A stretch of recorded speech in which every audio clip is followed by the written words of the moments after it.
What's going on, everyone? Welcome again to the 30 Podcast, Season 3, Episode 51 now. I'm your host, Nathan Nguyen, joined always by my guy, Brian Germanaro. Happy Tuesday to y'all. Happy NFL trade deadline day.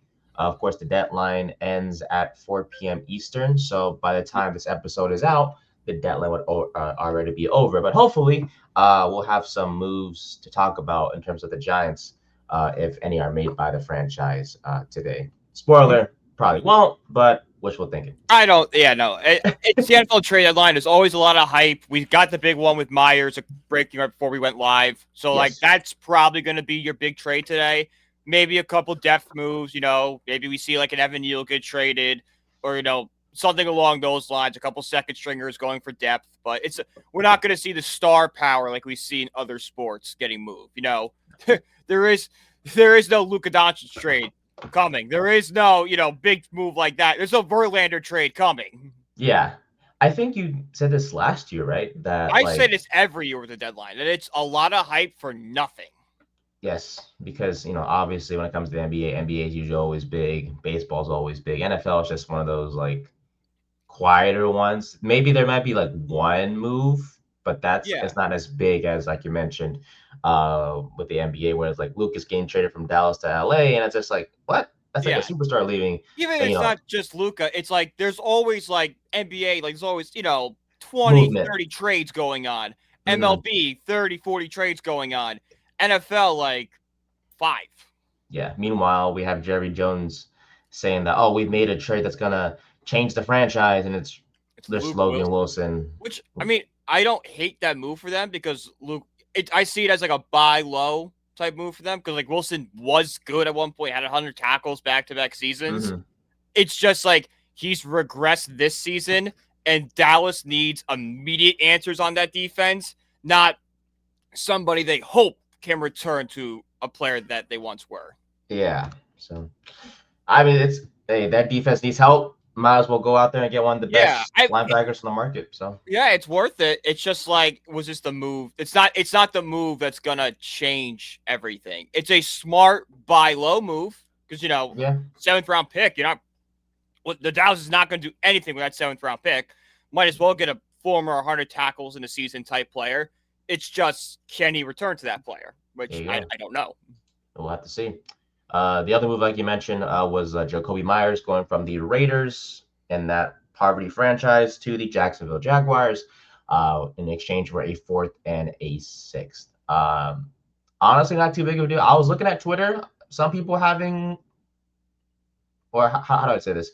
A lot of people having mixed reactions to it. Some people wish the Giants went and got him. Others think that was too much. What are your thoughts on that move? You think the Giants should have pulled the trigger? I think the Giants should have pulled the trigger on it because we've seen this organization has such a development problem that even if we keep those 4th and 6th round picks, they're not going to develop those players into anything close to Jacoby Myers. Like, we could bring Myers in, you lock him up long term, and then that's your answer. You have Neighbors, Myers, and then you put Wan'Dale in the slot. And that's your receiving core going forward. That's a good receiving core. You got the superstar, the solid veteran you can rely on, and then Wan'Dale.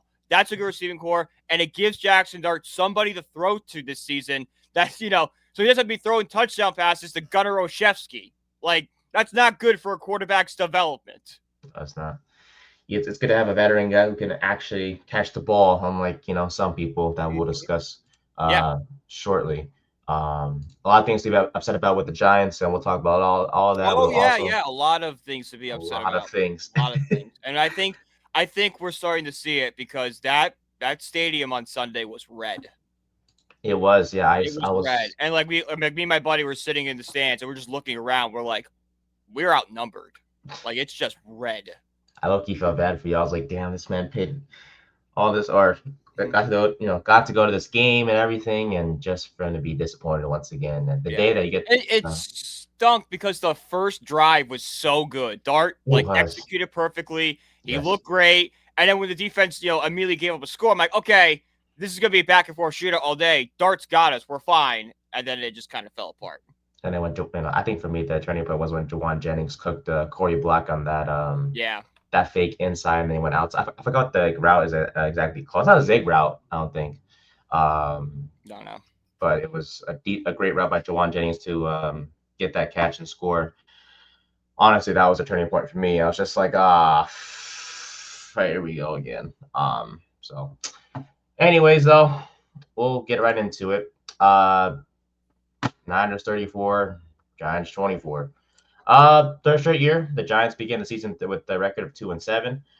In 2023, that they finished the year 6-11. 2024 finished 3-14. And honestly, I shouldn't expect anything better this year than our record back in 23. I wouldn't be surprised if we finished 2-15 because that's just how bleak things are here in East Rutherford. Mm-hmm. Buddy, I think I said last year that I felt very unmotivated to watch this team every weekend. We're approaching that territory again this year. Now, the only thing that I'm hanging on to is just the development of Jackson Dart, just like every other Giants fan is, right? That's the only reason to watch is Dart. There's no other reason to watch this team than Jackson Dart. Yeah, but everything else just like it's so bad to where it's like, why even bother? Mm-hmm. I mean, yeah, sure, there's some players that are standing out. Dart being one of them. Yeah, Brian Burns having defensive player of the year season. Yes, Cordell Flott when he's healthy. Flott was good. Wandale's been he's been sneaky good. Yeah, he's good because no one else. He's good. He's good, but the role he's being asked to play is not what he's good at. Like if Neighbors was still here, or if Slayton was, and actually can catch a football, Wandale I think be looked at more positively. But since he's now become the number one weapon, it opens it up for criticism. It's like, no, Wandale is good when he's like the second or third option, not the first option. Yeah. Wandale's being forced to be the number one wide receiver, just like Jacoby Meyer was forced to be the number one in Vegas. Yeah. And New England, yeah, because he's more of a number two type of guy. And this not criticizing him at all. It's just who we think he is. Mm-hmm. Same thing with Wandale. He's being forced to be the number. It's the same thing like how some guys can't be head coaches. It's the same thing. Yeah. And if barring any moves to move Brian Thomas Jr., Myers will go to Jacksonville and be the number two guy. Well, yeah, number two guy, unless Travis Hunter outplays him, then he'll be number three. But still, well, Hunter's hurt right now too. With Hunter being out for a few weeks, Myers will be the for sure unquestioned number two. Mm-hmm. Could be number one depending on how Brian Thomas Jr. does or goes. We'll see how that pans out. But with Wandale, I don't know. I have a lot of mixed thoughts about him. For one, I think he's a great teammate. He's a good guy. He's a guy I want to go forward with, but he's not he's not a key piece, Yeah, he's Jackson Dart's favorite target, which is great. He needs someone to throw to, and he's been dependable. However, there's so many other Wandale Robinson type receivers out there to where it's like, is it really worth re-signing him this year after this the season ends? Personally, you ask me right now, I would say no. Mm-hmm. Plus, I think it depends on how he does with Dart. Like if they start developing more of a chemistry and over the next few games we see like more catches and stuff, then maybe you re-sign him and then you're like, okay, Wandale, your role here is like Dart's safety blanket. Like we have Neighbors and we have whoever wide receiver number two is, because they're going to bring in someone else this offseason, whether that be through the draft or through trade. They're going to bring in somebody. You put Wandale in the slot and be like, okay, this is a guy you have chemistry with. You had a whole season with him. That's going to be your safety blanket in this offense. Mm-hmm. Yeah, I think for me, it's just like I love that, and I agree with that for sure. I think it's just the money that we have to pay him if we are going to re-sign him. It's something that I'll need to see first before I'm like, okay. Yeah. Oh yeah. I'm not saying whatever it takes you bring him back, but like if he's on a cheap enough deal, like you'd be stupid. Has to be cheap. Yeah. Has to. Yeah. You'd be stupid to let him walk if you're like not, if he's demanding wide receiver run money, then all right, we'll see you later, buddy. Yeah. But if he's, demanding a reasonable contract, you'd be stupid to let him walk. For me, it's like it's cost, and it's just like I mentioned, there's just so many other Wandales out there that are a little bit better. Because Wandale does come with limitations. I don't want to make this, segment about criticizing him. It's just like there's so many limitations to him as a wideout. Where it's just like it definitely is. Yeah, so we'll see. But like you make a great point. If he continues to build the chemistry with Jackson Dart, you can't just take away or move him or let him go if the chemistry is that noticeable. But we'll see what happens moving forward. But speaking of Jackson Dart, my friend, he continues to make history, and he's one of the positives one of the few positives that The we'll only talk about today. positives, I think, Yeah, pretty really. much, right? He joins Justin Herbert, Patrick Mahomes, Deshaun Watson, Mark Bugler, Dante Culpepper, Kurt Warner, as the only quarterbacks with 15 total touchdowns, passing and rushing combined, of course, in their first 6 career starts. Hey, man, he's exciting. I think he's up to a 47% chance now to win Offensive Rookie of the Year. Yeah, I think Um, he is favorite. I think Maybe him and favorite. Tyler Warren were kind of neck and neck for a minute, but I think he's jumped them, Oh yeah, which is to be expected. Like a quarterback will always jump a tight end. yeah. I think quarterbacks in general will always have like the priority when it comes to like any offensive awards, and we've seen that Yeah. obviously with the MVP and whatnot. We were on the Jonathan Taylor bandwagon for the MVP based off our episode from last week. We may have jinxed that, but we'll talk about that later on in the show. Yeah, But it might be. I mean, I might be back on. It's Drake Mays to lose. There's a certain quarterback He's got that he's got a big test this week against Tampa Bay. If Drake May can go into Tampa Bay and beat up on the Buccaneers, I mean, it might be wraps. might be Raps. And what a turnaround! I mean, not turnaround, but rather what a season for Well, Drake May after. that's just what good ownership does. Like we criticize Mayer a lot on this show, but just like look what Robert Kraft has done in New England since he bought that team. Like the Patriots were a laughing stock of the NFL, always kind of a basement dweller. Every once in a while have this good season, like when they face off against Green Bay and the '85 Bears in the Super Bowl. But when Kraft bought that team, that's when the Brady dynasty started. He brought in Belichick, brought in all the pieces. And now we've seen the transition. It's very hard to transition from one dynasty to another, but just looking at what the moves that Kraft has made, like he wasn't afraid to fire a coach after 1 year to bring in a more established veteran. That paid off for him. Sticking with, McDaniels to bring him back for Drake May. That worked. It's like it's these little moves that work, that consistency and good development and player and putting the right people in place to do the job, not just because they share a last name or are married to somebody that share a last name with you. It's the best player for the position. I love that subtle calling out of the Giants organization. Yeah. But no, the Patriots they've always been a well-run organization, and they're honestly blessed to go from one outstanding quarterback in Tom Brady to what looks to be another potential great quarterback in Drake May. So like I was who's texting having my Patriots fan today, and I'm like, I think Robert Kraft's the best owner in the league, and he's like, honestly, I think you're right. Like It's it's either hard that to. or the Eagles owner, honestly. The Yeah, Eagles. Lurley's not bad, but their success has been like more recent. Like for years, they could never win the Super Bowl. Kraft's Yeah. won Super Bowls. Yeah. That's true. That's true. You're looking over a long stretch of Yeah, time. So because like I got you. you could make the argument like Jerry Jones. Yeah, Jerry Jones won Super Bowl, but like he hasn't done anything since the '90s. Like the Rooneys. Yeah, they won a Super Bowl, but they haven't won since '07. It's like Kraft is like different eras of football. Kraft has been able to keep the Patriots relevant and good. And granted, that goes to great coaching staff, great player development organization, all that stuff. Yeah. Sure, Belichick and Brady played a big role in that, but Kraft was smart and let the football guys run the team. Well, meanwhile, our owner does not hire the right football guys. All right, there was a plane over MetLife. Yes, 2 of them, right? Or is it just one? There were 2 planes over MetLife. One of them was an ad for Giants Nation, and it was like It said Mr. Mara, get well soon, and listen to Giants Nation, which is Bobby Skinner's new podcast. Yes. And then the next one was Mr. Mara, enough's enough, clean house. The second plane got more excitement from our tailgate than the first one was just like, oh, that's kind of funny, and then the second one we went crazy. Yeah. We'll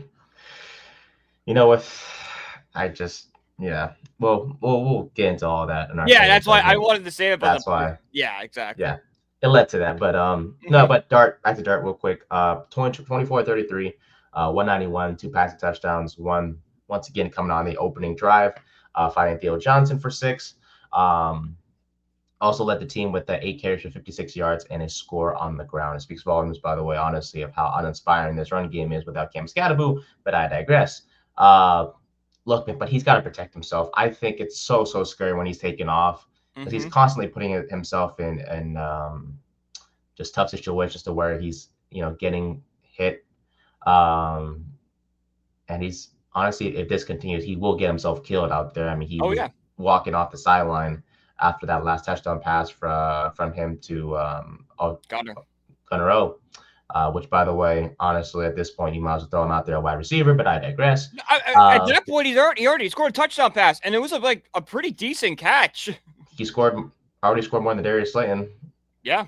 this year, so might as well see what you Hmm.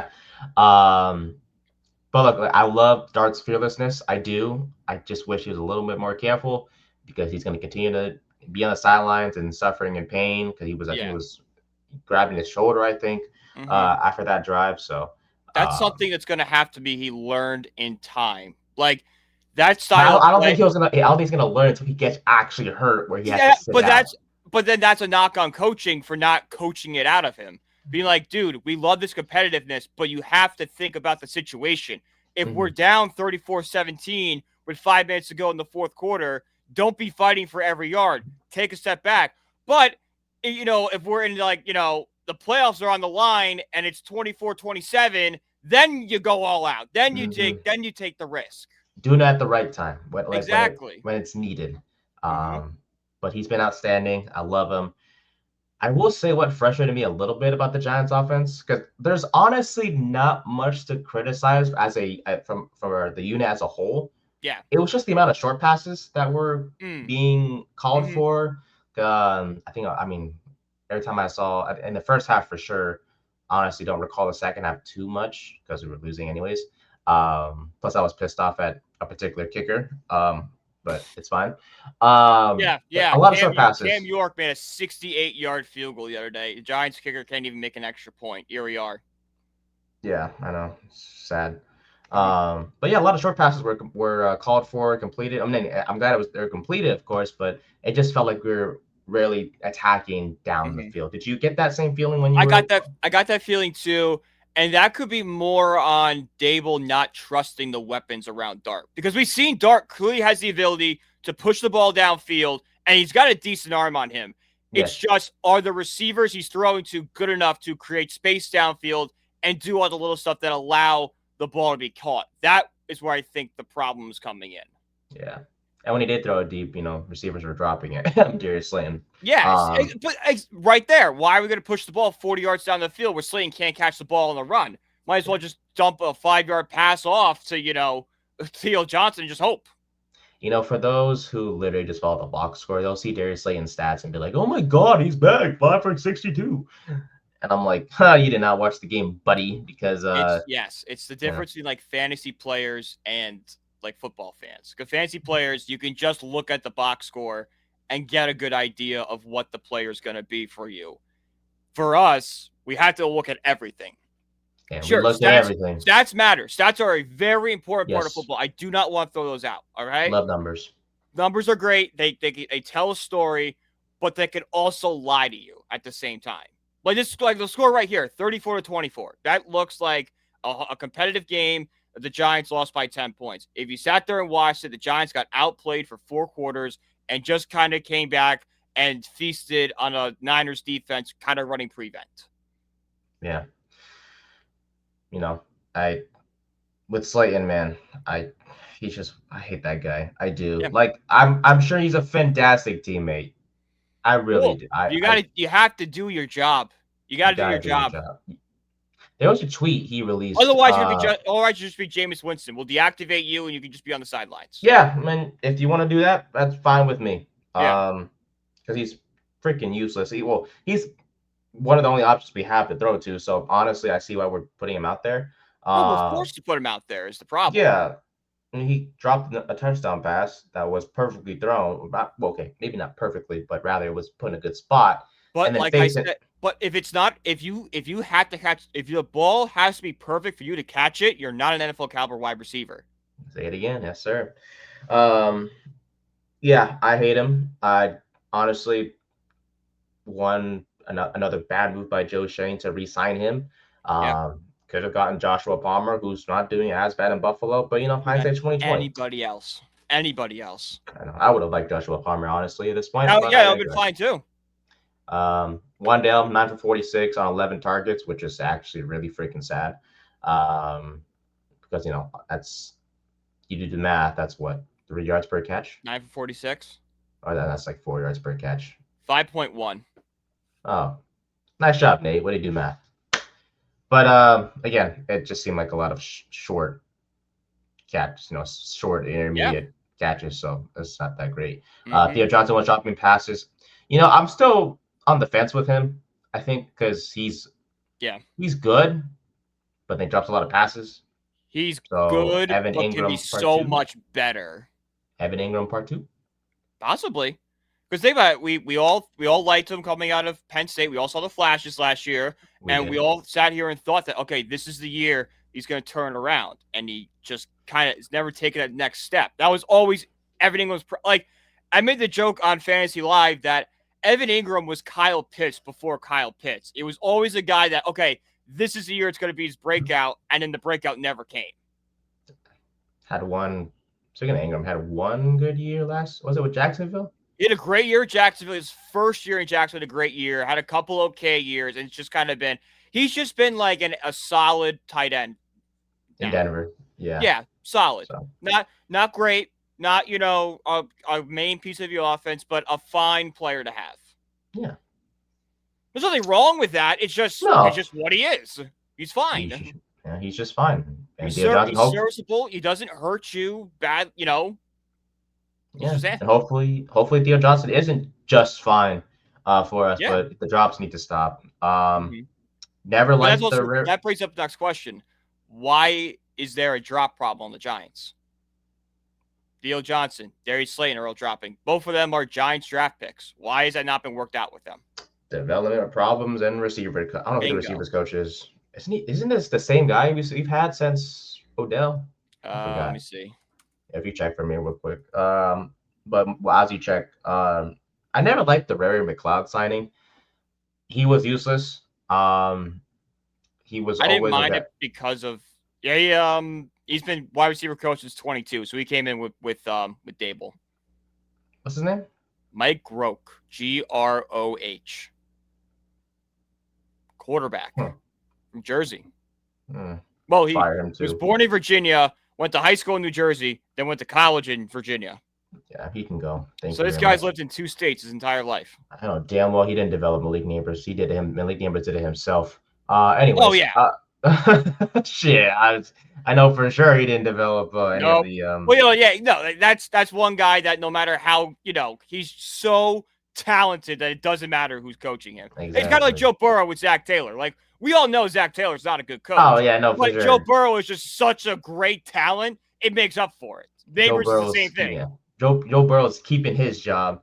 And Zach Taylor's hanging on and making sure, or Joe Flacco saving his job too. I mean, you got to fire Zach Taylor. I'm sorry. You're not going anywhere. I think he's been the head coach staff for the Bengals for. Obviously, it was at least since 2020. I think they came in together. I think it was Taylor and Burrow came in together. You think it's his fault though? It's Taylor's fault. I think he's part of the problem. I think the problem with the Bengals is front office and ownership. That's the problem. I think the front office. I mean, the front office. I was looking at the other day. Like they do, for those who are like, oh yeah, the Bengals defense is bad. It's not like they didn't invest pieces into it. I mean, they've allocated a lot of draft capital towards defensive players. But the players they invested, it's just that they haven't. We're boom or bust players to begin with. Like Shamir Stewart is a great talent. But coming into the draft process, everyone was like, okay, this guy's good. This guy has the build of a good football player, but we haven't seen it yet. Yeah. That's not a player the Bengals should be acquiring. They need to get the guys that have proven they can be good football players on the NFL field. And do you really trust the Cincinnati Bengals to be able to develop players? Not really.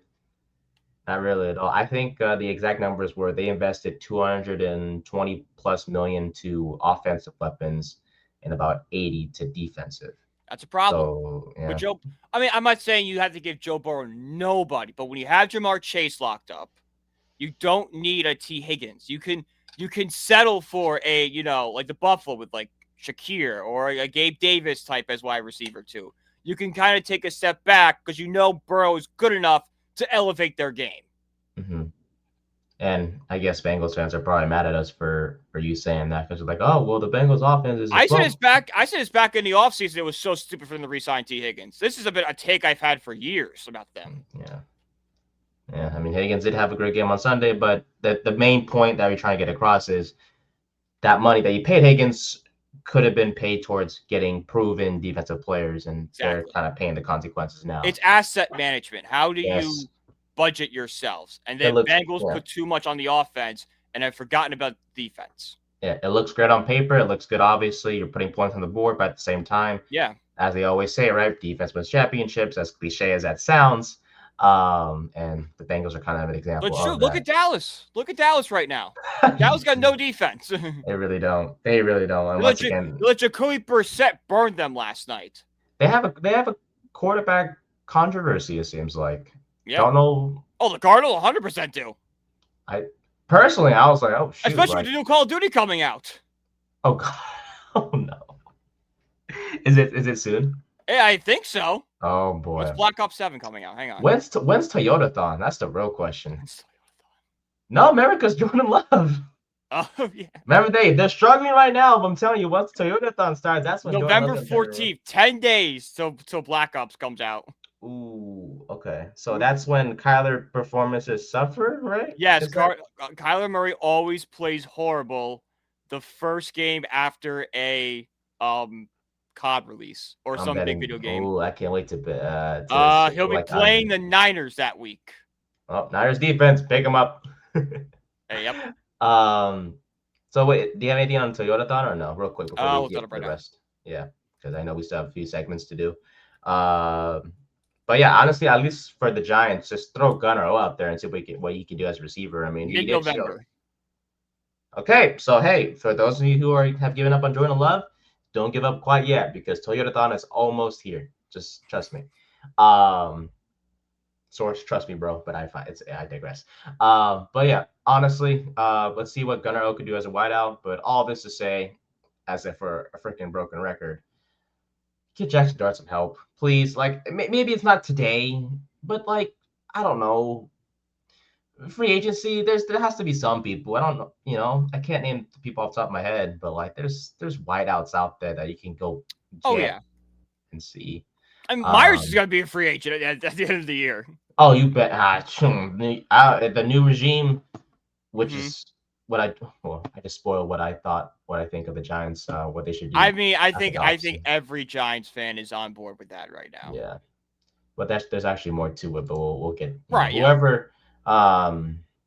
Whoever is the front office members next year for the Giants, they better go get Myers Here's a couple names. Mike Evans, Christian Kirk, Debo, Jacoby Myers, Alan Lazard, Tutu Atwell, Thielen, Marquise Brown, Hopkins.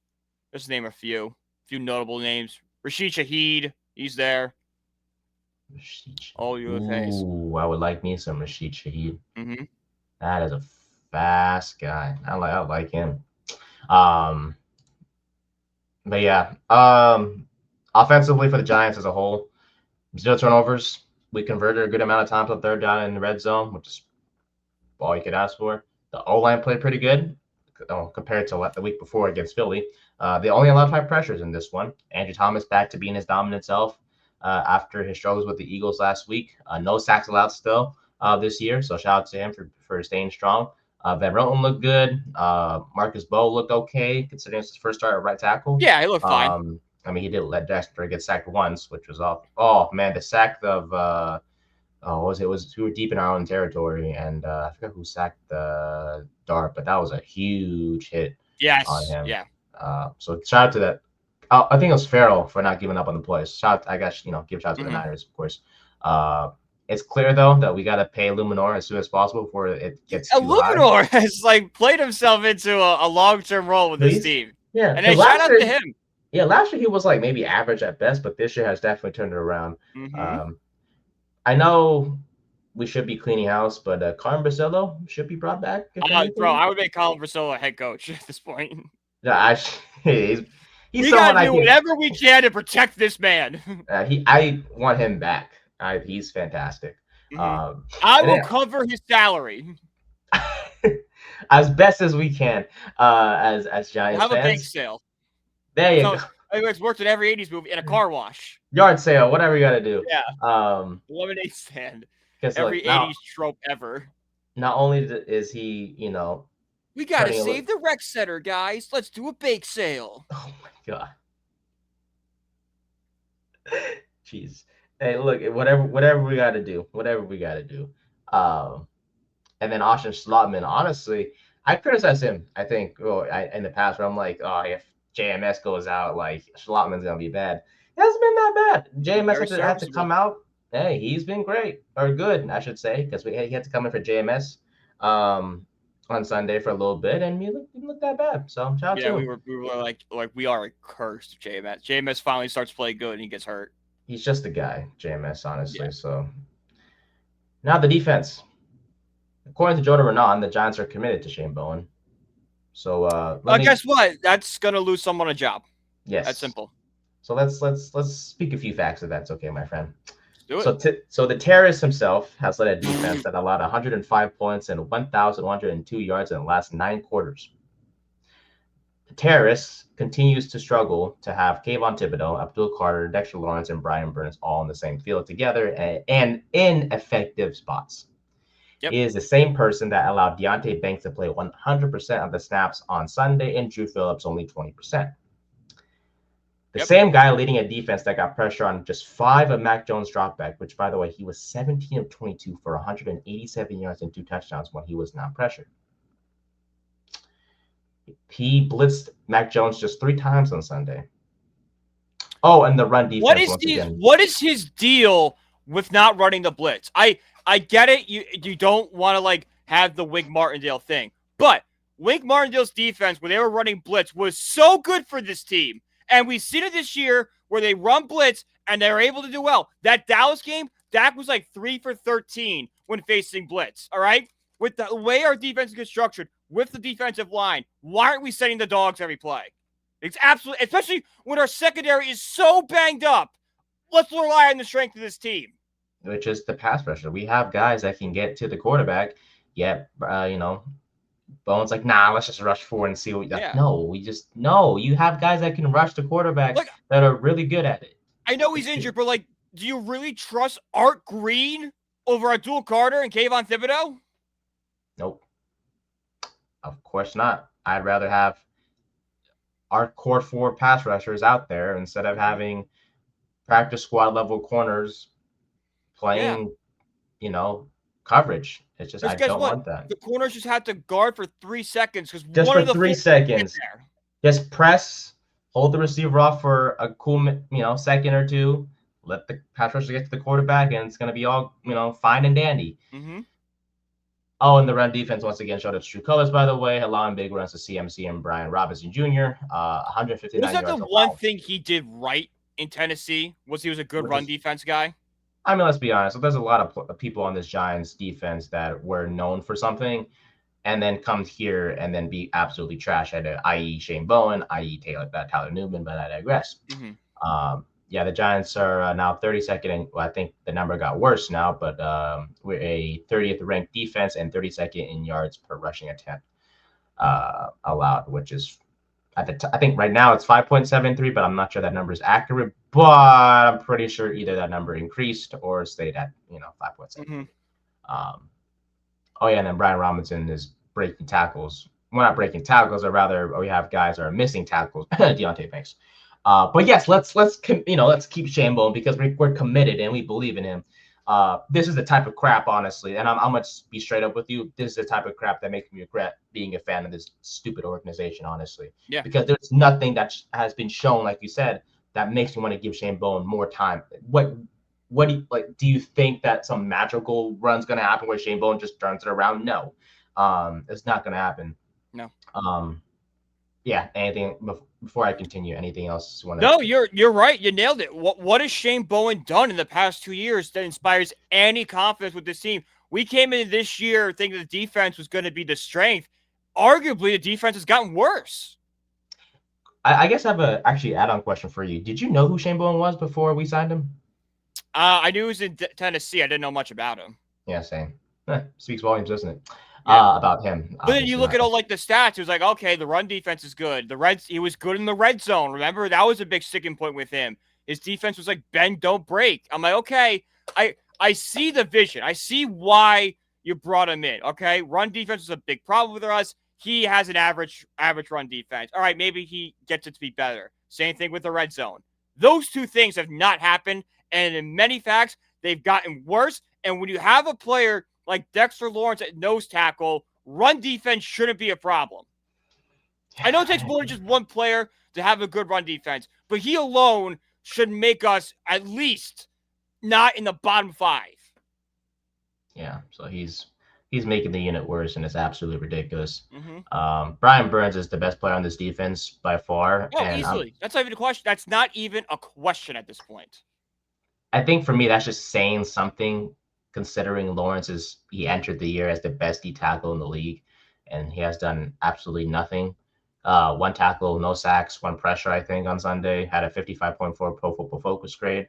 To me, it's either good teams are doing a great job double teaming him or shutting him down, or something's off. Um, and I'm actually pissed at him too, but we'll get to that. Abdul Carter, and Thibodeau nowhere to be found on Sunday. Nope. Corners can't do anything at all. They're not NFL talents in any way, shape, or form. Corey Black sucks ass. And Deontay Banks is pathetic and can't tackle, nor can he give effort. He had his pants down in the locker room apparently, and he snuck out to avoid reporters. Which, by the way, don't know why reporters would even want to talk to him in the first place, but whatever. He's an immature. He's a sorry ass first round pick, and I cannot wait till he's off my damn team. Wait. Banks snuck out and talked to reporters. Yeah, he snuck out through the back door. Apparently, I know it's crazy. Like, woohoo! Last week, on this show, I literally said that Deontay Banks was Eli Apple without the media garbage, and now he's pulling the media garbage. What is wrong with this organization? Are we actually run by morons? We are run by stupid people. Stupid people run this team. It's a great lead up to our next segment. Actually, it's time to fire everybody. Everybody.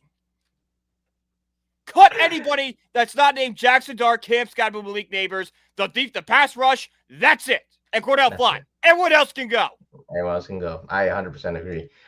It's time to clean house. There's just too many things, my friend, that we can just point to and be like, because as much as I loved and believed in the hiring of Shane and Dable, and obviously we didn't have a show at the time. It was I thought this was I literally compared it to this is going to be looked at the way the George Young hiring was in the 80s. All right. Yes. The Giants were bad for so long. They finally went outside the organization for the first time.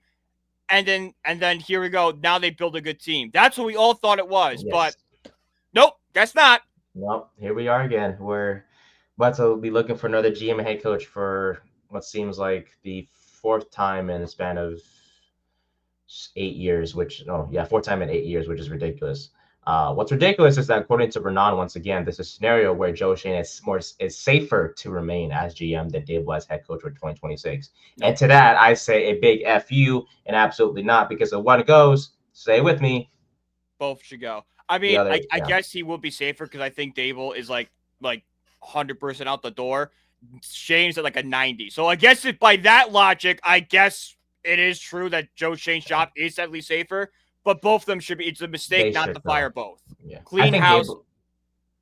I think Dable knew Dable knew his job was on the line when he was like, "All right, Dart's the starter. This is my decision."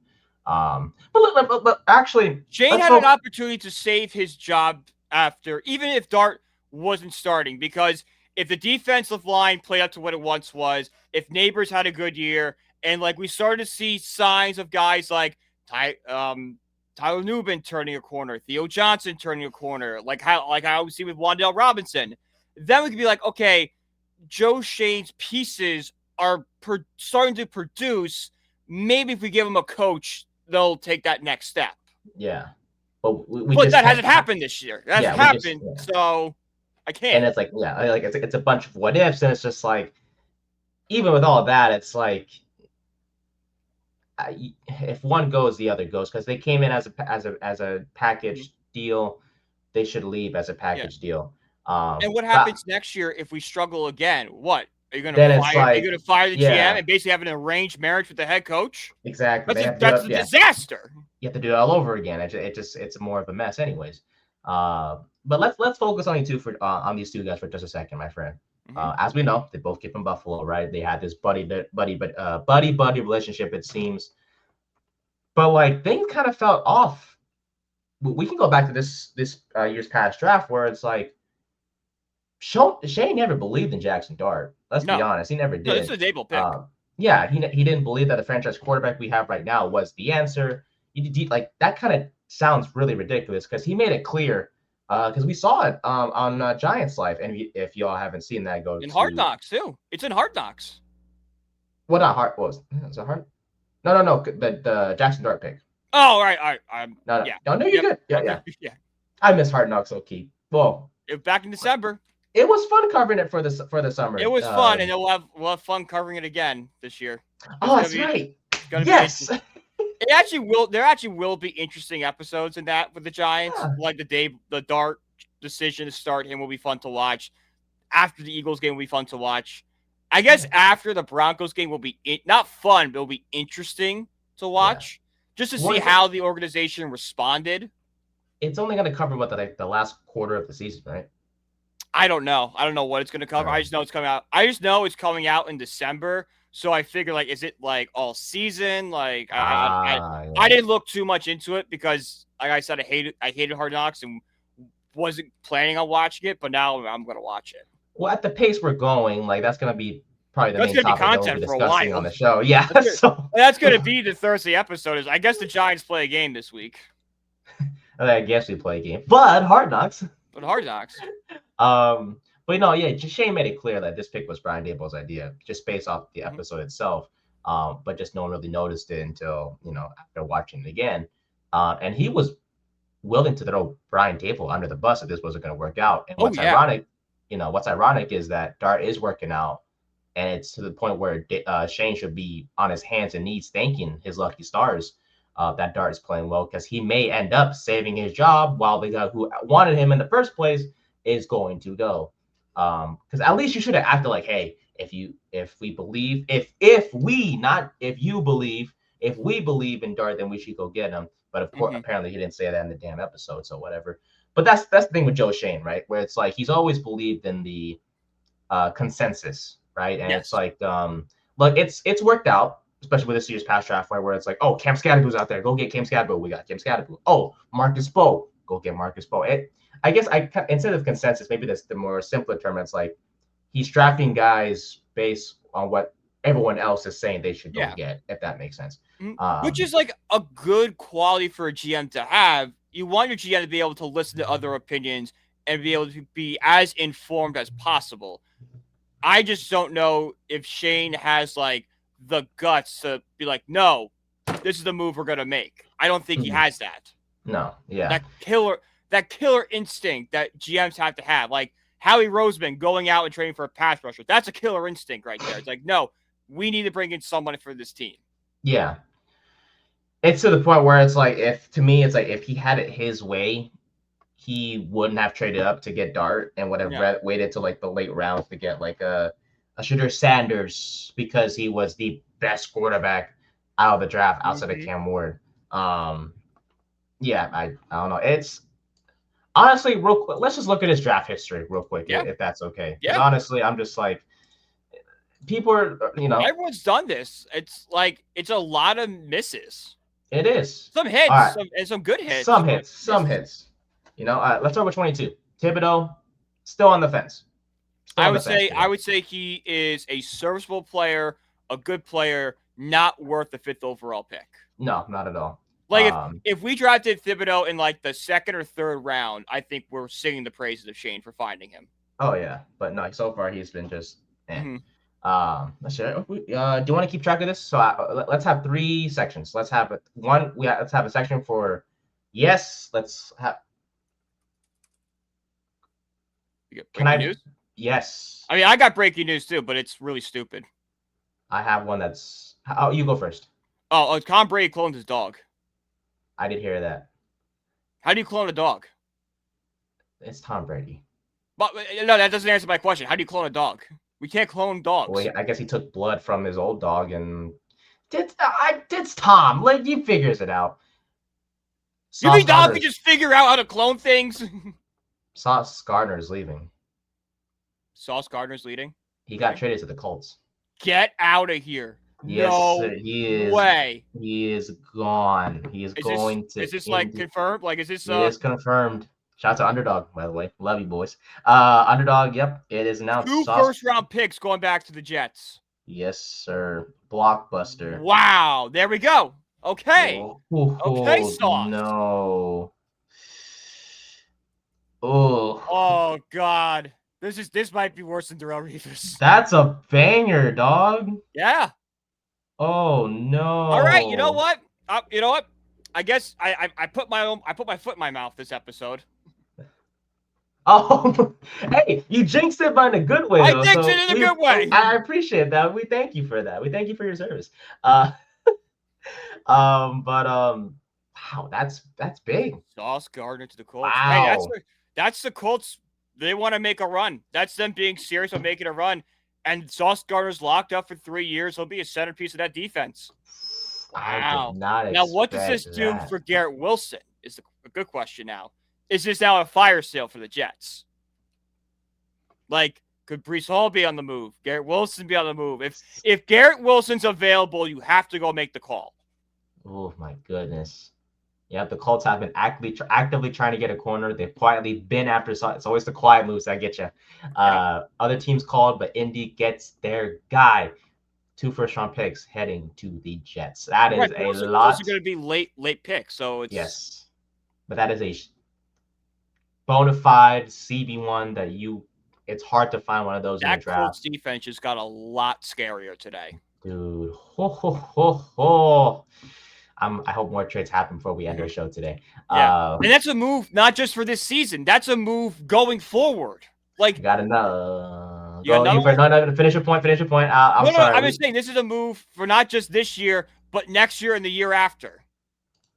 Oh yeah, no, dude. I was going to look up Indy's depth chart now, but we got another trade. Rashid Shaheed, wide out for the Saints, going to the Seattle Seahawks. That is pretty good too. This might upset me, depending on what they gave up. Yes, well, I will report more as soon as we get it. But the Colts, dude, no, man, that sheesh. With as we know, with the Colts, Travarius Ward was already on IR. Yeah. Mekhi Blackman was starting on left corner, with Jonathan Edwards on the right, Kenny Moore in the nickel. But with the trade for Sauce, it's gonna be Blackman and Gardner most likely, with Kenny Moore in the nickel there still. So Colts defense getting a little more scarier now, which is great to see. Shout out to them. And they also have great safeties back there with Nick Cross and Cam Bynum. But Rashid Shaheed going to Seattle. Reports, or we'll get further details as we continue here. I swear to God, this is a day 3 pick. I might throw my computer. I will do the same, because if that's how much it costs, then Joe Shane needs to be. I question his. I question his expertise, I should say. I mean, we already are. This whole thing started. We were really going to rank his draft picks, and then now we're gonna. Sauce Gardner got traded. Alrighty. So Kayvon was what, neutral? Yeah, Kayvon was neutral. And then we have Evan Neal, who sucks. Okay, we can put him in the bad category. Wan'Dale Robinson. I would say neutral. Neutral as well. Josh Azudu. Yeah, sucks. We know it. Yeah, Cordell Flott. I'll put him in good. I think. Okay. Yeah, I'll put it. Well, okay. Maybe I'm trying to be too nice here. I think Flott is good and has a very bright future in this league. It's just like he's just starting to break out. And it's it's been a couple of years. So I would say more neutral with him. Okay, neutral with him. Okay. Daniel Bellinger. Bad. Okay. Dane Belton. Also average. This is like the first year where it's like he's just like Flott. He's 50-50. Yeah, exactly. It's the same thing. Yeah, exactly. Micah McFadden. I would throw good. He was a starter. There we go. If he didn't break his foot, he would be still starting for us. Micah McFadden you could make the argument might be his best find. in the We got draft. something. Okay, we got something. There we go. Mm-hmm. DJ Davidson. Who? Well, he made a tackle or I two. know. This I know year. who he is. Yes. Yeah, but just we know where we're putting him. Yeah. Marcus McKeithen. Bad. Darian Beavers. Bad. All right. Deontay Banks. This is Bad. JMS. Average. Okay. You know what the next name is, so you can already put him in the bad category. It's Jalen Hyde. Eric Gray. Bad. Trey Hawkins. Ooh. That's a tough one. That's a Hawkins? Yeah, he's bad. He's bad. He's terrible. Holy crap. I thought it was gonna be an easy one for you, my friend. Jordan Riley. Bad. And Javarius Owens. Bad. All right. Okay. Malik Neighbors, obviously. Good. But like that's a thing where like you can't give Joe Shane credit for that one because it was a top 10 pick. Of course it's gonna be good. This goal has to be good, right? Yeah. Yeah. Tyler Nubin. Bad. I'm already getting calls from my best friend here. I think it's probably going to discuss the Sauce deal, but well, hey, big moves. Love the NFL. Oh yeah. You jinxed. I'm so glad you jinxed us. I'm so glad I jinxed it too. I'm so happy. Tyler Nubin is the next name. Did we put him in the? Yes, he's bad. He's bad. Okay. Nubin's bad. He pisses me off so much. Yeah. Andrew Phillips. I would say he's neutral. Yeah. Because like he's great in run defense. He's a great tackler. You see the flashes, but you just don't see. He's not putting it together. Yeah. Theo Johnson.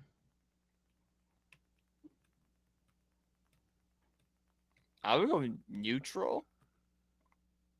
Johnson, I think. Yeah, I guess. Leading the bad. Like I would say leaning bad, but like right now is neutral because he could still kind of turn around.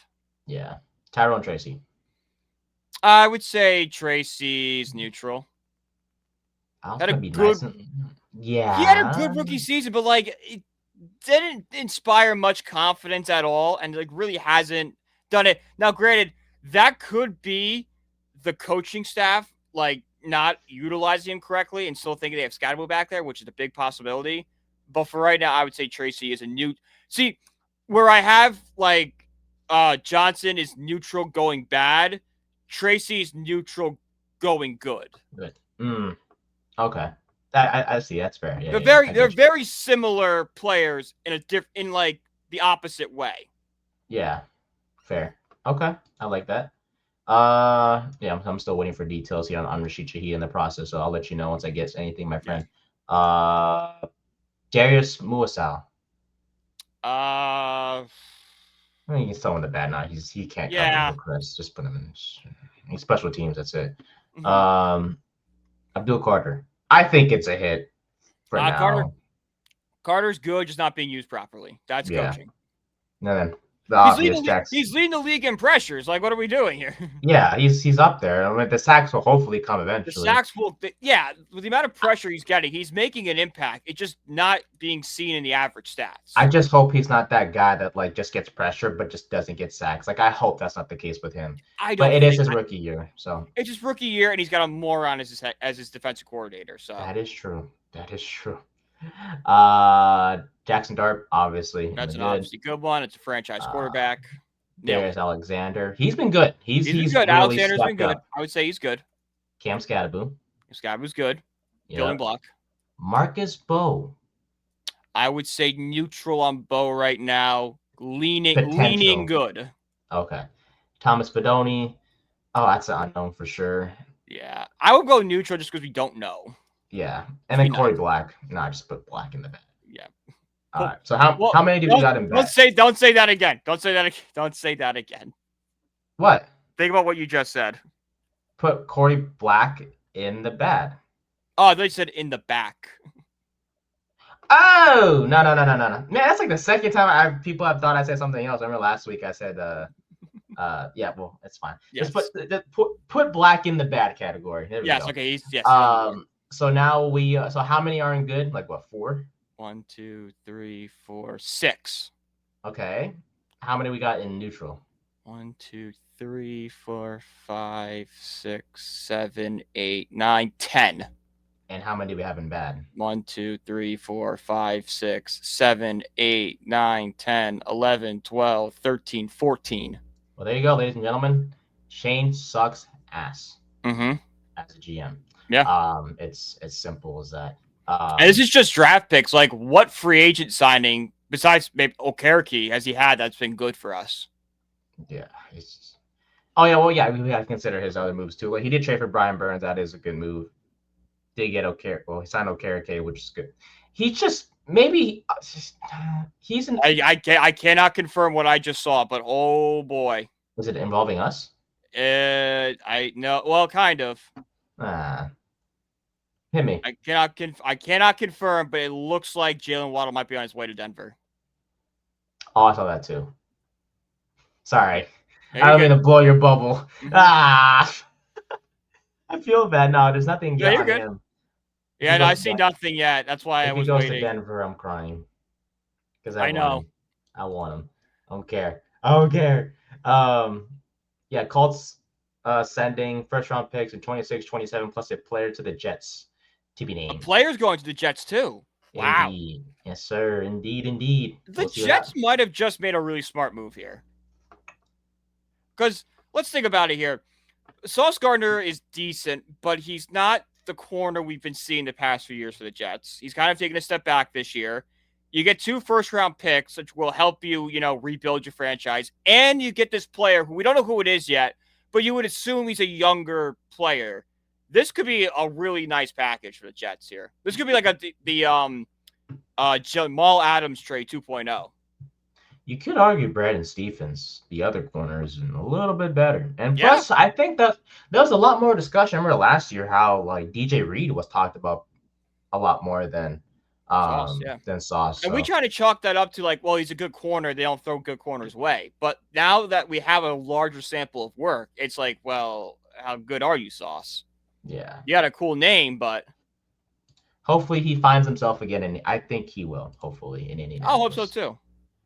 Garrett Wilson, you're next, please. Send him this way, even though it probably won't happen, but I can only hope. No details on Shaquille quite yet, but yeah, at the end of the day, Joe Shane, I thank him for his services. He can go. I'm tired of him. And Yeah. you know what? At the end of the day, Mike Martindale was right Yep. about That's Dable it. probably after all. Because let's be honest, remember, for those of you who don't know, Martindale was fired or he resigned. Sorry, he was not fired. He left on his own terms. I Mm-hmm. wish him nothing but the best at Michigan. He was furious and he left after the Giants fired outside linebackers coach Drew Wilkins and defensive assistant Kevin Wilkins. And for those of you who don't know, those guys were with Martindale when he was in Baltimore.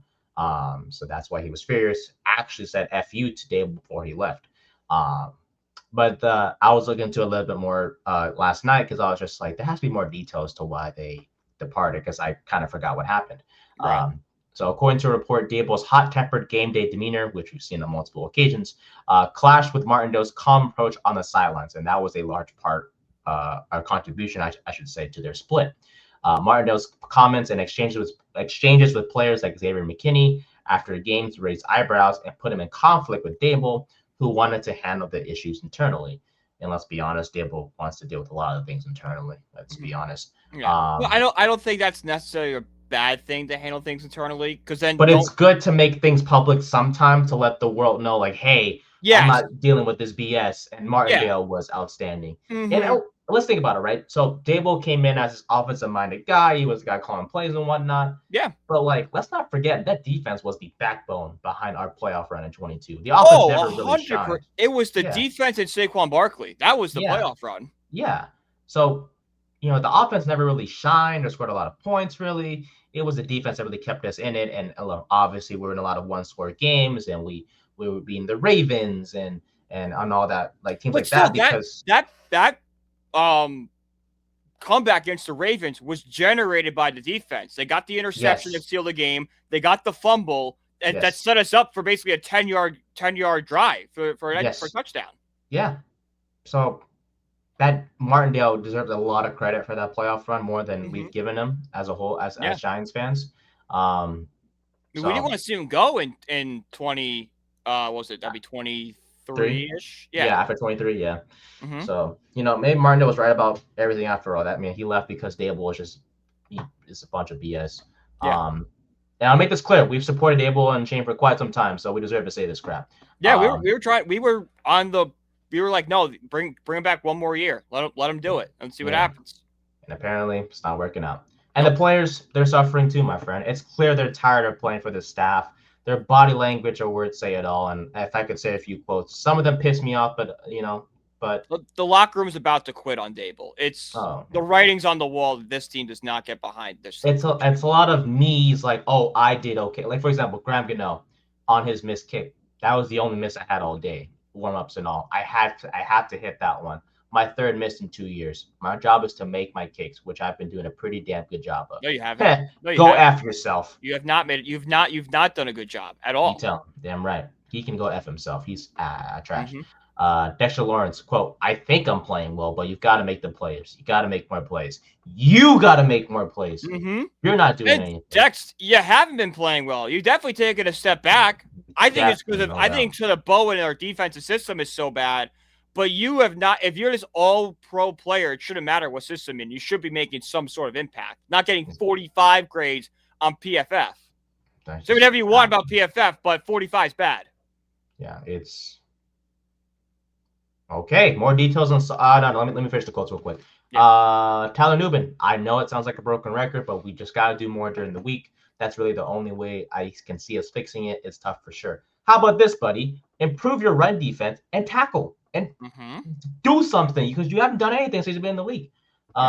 Your predecessor, Xavier McKinney has been an outstanding job in Green Bay, and it's still beyond me why we didn't pay him, but whatever. Andrew Thomas, I don't make the calls. All I can do is execute my job. Not that bad of a quote, honestly. That's up to the coaching staff, and we have to execute up front to do what we need to do. Not bad by Andrew Thomas. But the only person that I'm very impressed by and happy with is Jackson Dart. Because instead of blaming the coaching staff or applauding his own performance, he's like, it doesn't matter. He was saying, like, it doesn't matter, and we lost. And if I could play a clip actually from Dart's interview real quick, it's about a minute long. He was asked about his relationship with Brian Dable and if he feels pressure to help turn the team around and save the man who selected him and his job. Jackson, it seems like you and Brian have a very unique relationship. As these losses pile up, the stability for his job is going to get significant, and the chances of change are going to increase and increase and increase. Do you feel that pressure to turn this around and turn this around quick because of what could change if the losses keep coming and keep piling up? I understand the question, but I'm going to give you the answer that I truly feel, and it's that I can only control what I can control, and I don't want to look at things that way. I don't want to get too far ahead of myself in any regard. I want to just live in the moment that I have. I want to take advantage of the opportunities that I have. As a team, we should be thinking that same way. And, we have a chance to win every game that we have on our schedule. And that's how I feel. So, we got to find a way as players, the guys who are out there on the field, to make enough plays to win the game. And, that's kind of how I view things. Like, the coaches, they call the plays, but, a play can technically work against any defense or any coverage or whatever it is. Same thing goes from the defensive side. As players, we gotta be better, and they're not the ones out there on the field. We are. So I think us as a team need to be better that way. Bunch of wees understands that they gotta execute, make plays, and the coaches aren't on the field, moving the ball. The players are. Again, Beautiful. No pointing out about. That's a leader. That's a leader right there. That's a leader. He is mature. He knows what he's saying. He's saying the right things. I love him. I'm glad he's our franchise guy. And like he said, we have a chance to win every game that's on the schedule. That's how he feels. And it's how it's on the roster. I know our offensive weapons is so banged up, and our secondary's a mash unit, but that pass rush is so good that you could stay in games. And as long as Dart puts together a decent performance, like he put up 24 points with that offense unit. I know he benefited a lot in garbage time, but he was still able to move the ball with bad talent around him. Yeah. look at it. Dude, the players got to perform, and Yeah. it's clear that they're not. The coaching staff, yes, we obviously criticize them so much, but it's evident, man. The players aren't just performing, and it's as simple as that. And it's clear as well from just based off what I got from the interview that he's distancing himself. My apologies from the narrative that he needs Has to. stable Yep. or stable. Yeah, it's like he's gonna be fine without Dave's. He And will I be. and He's I proved love that this year. He's yes. two for whether his numbers under the rest, his numbers in general. This is a good quarterback. Yes, and Oh, that wait, look fourth and fifth round pick for Shaheed. Fourth and a fifth. so similar to the Jacoby Very Myers similar though. to Myers. Yep. Younger player, I Mm-hmm. would have also pulled the trigger on Yep. this. Definitely. I'm gonna kill you, Joe. It's I love Dable. I thank him for making the Giants pick Jackson Dart, but I'm sorry, he Dart does not need him, and I will sit here and finally say I won't go back on this. I promise, because I know I've gone back on this before. Everyone needs to go. Dable's got to go. Shane's got to go. Brandon Brown, honestly, I know you're the assistant GM. You can go too. I'm sorry. You're It's part one of of those this. things where you have to clean house in the entire If organization. if one goes, everyone else has to because you got to clean out this. You need to start afresh. We're 2-7 for the third straight year. It's that playoff run was honestly a curse in disguise. Oh yeah, big time. Because Yeah. it forced Shane in 2023, and who knows how well Shane would have done with it. We don't know if Shane would have nailed it or not, but it forced him to try to win now, and then he tried to pivot back to trying to rebuild. It's like that won't work. We can't have one door in the rebuild and one door on the competitive. You gotta go one way or the other. Yeah. It's sorry, I just saw as I'm looking for updates on the trade deadline, I see Jermaine Johnson II post Amiva Bryan with his mouth open 18 minutes ago, I guess, in reaction to the Sauce Gardner trade. Oh, and the Jets tweeted out an hour ago in week 6 through 9, we're number 1 in the NFL for fewest penalties and penalties yards against. Oh boy, I can't wait to read that comment section. I know. AD Mitchell, by the way, is going to the Jets. Yes, I did see that. Yes, that is not to say it's an even trade, but they do need some weapons out there, the Jets. So, he's a talent. As we know, he's the guy that dropped the ball at the 1 yard line before crossing early in the year for the Colts. So we'll see how that goes. Yeah, look. Dart can't be ingrained into this losing culture. Obviously Dexter Lawrence has been through it. Andrew Thomas has gone through it. Those are veteran guys that have gone through quite a lot of losing since their time with the Giants. Dart can't be, how do I say this? Again, I'm gonna say ingrained, infected, ingrained into this because, and the same can be said for like Scadaboo and Neighbors. Like, yeah. Something needs to change, and the only way that can change is you got to bring new people in. And it's like, and I've seen people on like, let's get this OC from the Rams, and I'm just like, no, you can't. You're basically doing the same thing you did 4 years ago. I know the guy you're talking about. Yeah, Pleasant. I saw that. I saw him too. Yep. Yeah, and look, hey, and all the power to him. Pleasant doing an outstanding job as the passing game coordinator, assistant head coach over there with the Rams. And I guess because he has offense and defensive experience. No, I don't want Court. I want a veteran head coach that's been through it. There's so many names out there. John Gruden being one of them, of course. He loves Dart. We've seen Dart. If you want to go the college route, and I didn't make up this on my own. Like I've seen tweets and research online. Lane Kiffin is another name that comes to mind. He was Dart's former head coach, and if Lane Kiffin want to leave Ole Miss, maybe I'm good off that. I'm good. You go? Okay. I'm good off that. I don't want any college coach really coming up because that's all. Gotcha. That's basically as risky as taking a shot on coordinator. I want someone that has coached in the NFL and has had a decent success. All right, so I guess John Gruden it is then. Look, a veteran. You got to get yourself a veteran. No more of this coordinators, no special team coordinators, no OCs, no, passing game gurus. None. Just get yourself an experienced guy. Look at Washington last year. Look at Denver this year. Look at the Raiders suck.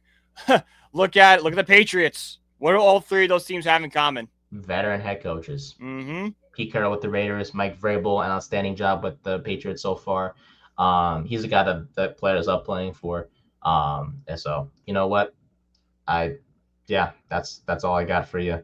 Anything else on that before we move on to the next segment? Anything you want to add on? We're good there. Yeah. I'm glad we're getting NFL trade deadline moves in between our segments. It's a lot of fun. It can go off the rail sometimes, but it's enjoyable. We love the deadline, man. It's fun. Yeah.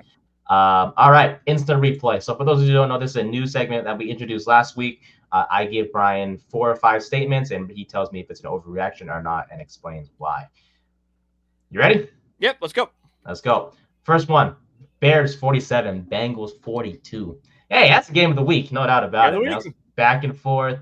The Bears blew a 41-27 lead with under 5 minutes to go. Brings PTSD for us when it comes to the Giants-Broncos game. But hey, it's actually kind of good because now it's on them. They blew the lead. That's right. That's true. But they're the new team. Make fun of them. Exactly. We've been the laughing stock for a couple weeks now. We can laugh at Chicago. It's like the kid in Parks and Rec. There's a guy named Jerry, and everyone picks on Jerry, and Jerry leaves. So they all try to figure out which one's going to be the next Jerry. Who's going to be the new Jerry? Yeah.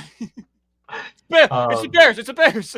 It's the Bears. Well, unlike the Giants, the Bears, after blowing the lead and being down 42-41 with 54 seconds left to go, Caleb Williams hit Colson Loveland on a 58-yard touchdown pass with 17 seconds left to seal the deal. And that's when everyone sort of gave up on Courtland Loveland. He has himself a decent game. Yeah, hey, all power to him, man. Loveland, he's turning it around. What a game, by the way, for Kyle Monagai. 26 carries, 176 yards. 7th-round pick, by the way, out of Rutgers. Outstanding. Joe Flacco was outstanding as well. 470 and 4 touchdowns. He's man, talk about a resurgence for the 40-plus-year-old. And Caleb Williams also caught a touchdown along with his 3 other passing touchdowns.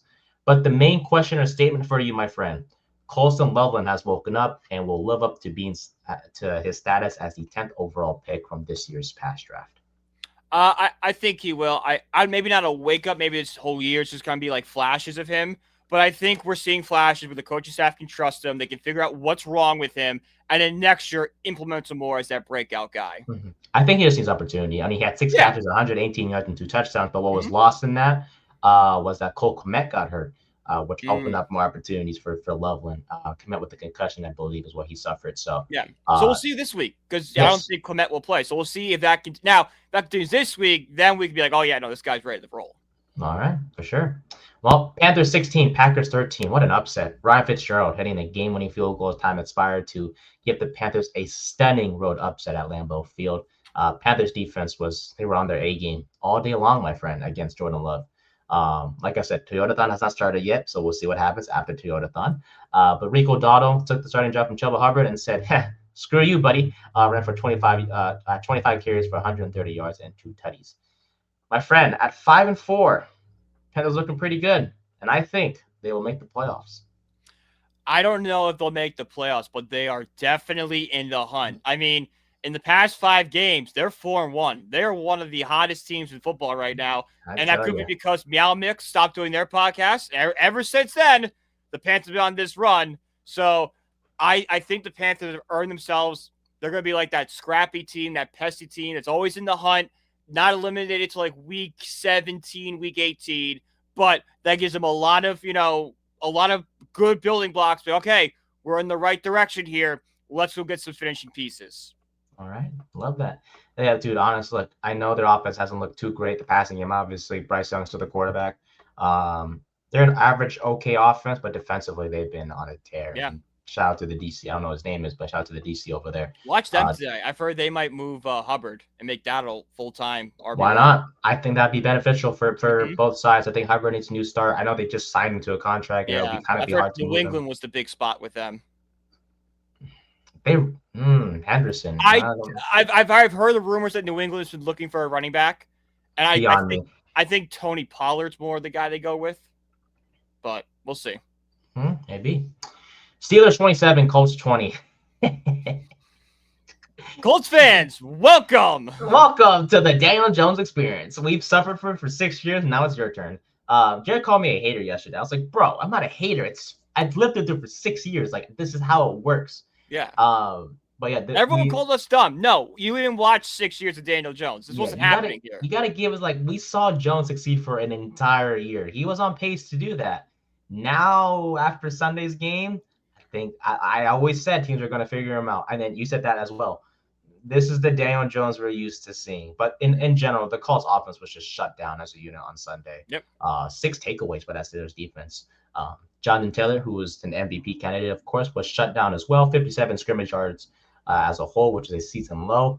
And then our lovely Daniel Jones, 31 of 50, 342 yards passing, 1 touchdown, 3 picks, and 2 fumbles.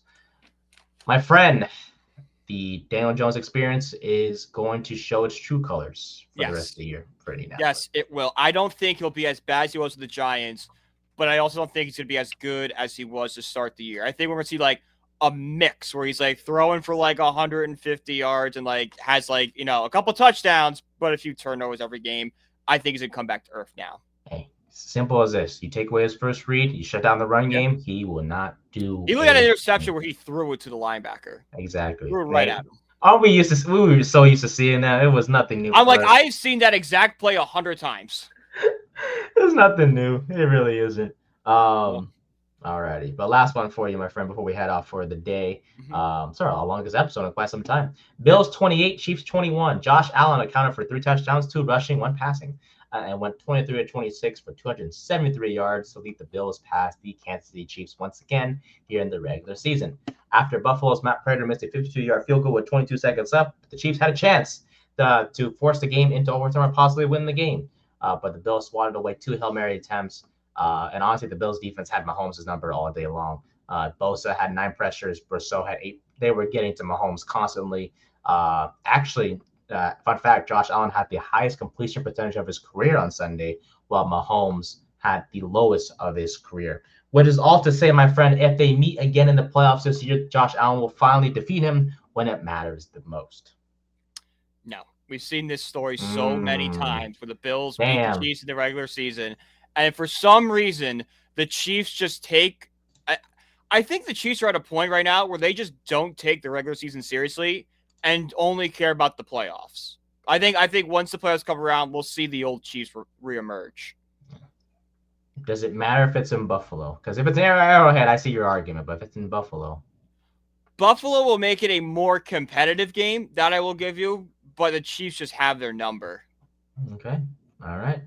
Well, one more trade before we head off because we got nothing else for right now, and it sucks. But we'll discuss a lot more on Thursday if there's any more notable moves to discuss, especially if it's involving our Giants. Fantasy Live will be doing a whole breakdown of trade deadline and Fantasy Impact tonight at 9 Eastern. So perfect. I'll be tuned in then. Browns sending defensive end Joe Tyron Shoyinka and a 7th round pick to the Chicago Bears in exchange for a 6th round pick. Notable because Chicago did lose Dayo Adewingabo to a season-ending Achilles injury on Sunday, so they have his replacement. So it's a small move, but nothing too crazy. But in summary, hell of a deadline to start. Hopefully, we got more to come here. I think it's going to push. I think teams are going to be pushed out. Like if you're in the AFC and you see what the Colts just did, you don't want to fall behind. Oh yeah, definitely do not, and that's fine. I'll say it again. I'm glad you jinxed us. I'm so glad I jinxed. I like trades. Like I always hated the NFL trade deadline was boring. No, not this time around. I'll tell you that much. Well, that will do it for the 3rd and 10 podcast. It was fun. Season 3, episode 51. A lot of ranting, but honestly, it was much needed for us, my friend. I think it was therapeutic. It was very nice. Oh yeah, it always is. We do have who do you have? Oh, the Bears on. Oh God, Chicago on Sunday. Yeah, Chicago. We're going to Soldier Field. What about? Do you remember the last time we were at Soldier Field? Nope. Mike Glennon threw -9 yards. Oh, Jesus Christ. Yep. Chalk it up. Shit. In the game before that, Saquon Barkley blew his knee out. Right. Yay. All right, Jackson Dart cannot play on Sunday. Oh, my God, he cannot play on Sunday. Oh, you know what? I hate to say it, and I'm knocking on wood. If there's any game he's going to get hurt at, put Jameson. Or Russ. No, don't put Russ in. Put Jameson. Oh, fun fact. Did you know the Giants tried to shop Russell Wilson, I should say. I heard rumors they tried to. according to reports, I have something for you. Hold on. GMs laughed at them. Nobody was interested. Oh, shocking. Wow. No one wants the let's ride guy. Broncos country. Let's ride. Let's Shut ride. up. Enough. But I'll do it. We hope you guys have a great rest of your day. Thank you so much for watching, of course, and for supporting us. We appreciate you. You can follow me at Nathan_124. You can follow Brian at BrianPG1016 on all things social media. And our podcast page is at 3rd and 10 Pod on Instagram and then Twitter. And our TikTok page is at 3rd and 10 Podcast. You can find our articles that we write every week. I'm starting to write again. Brian's been consistent with Notre Dame. Soon. Easy dub, by the way, on Sunday. Or yeah, Saturday, they look great. They didn't play the best, but they got the job done. It's all that matters. Jeremiah Love getting 20 carries and 100 yards every game. Shocking. He's the best running back in the nation. Imagine what happens when you give the running back the Heisman candidate. Imagine what happens when you give him the ball. Oh my God! Good things happen. Wow. So you can find our article work at bellyupsports.com. Shout out to our sponsor, SeatGeek. Use the code BellyUpSports for $20 off your first purchase. On Thursday, we got Giants and Bears preview, along with any other trade deadline moves we'll miss that we may have missed here. The rest of if you listen to this after 1:30 p.m. Eastern time, we missed the trade. Exactly. So we apologize for that, but hey, we have our shows in the morning, Western or Pacific time, noon midday. Eastern time for midday for a reason. For Brian, I'm Nate. Thank you guys so much. We thank you, and we'll see you guys in the next one. Bye.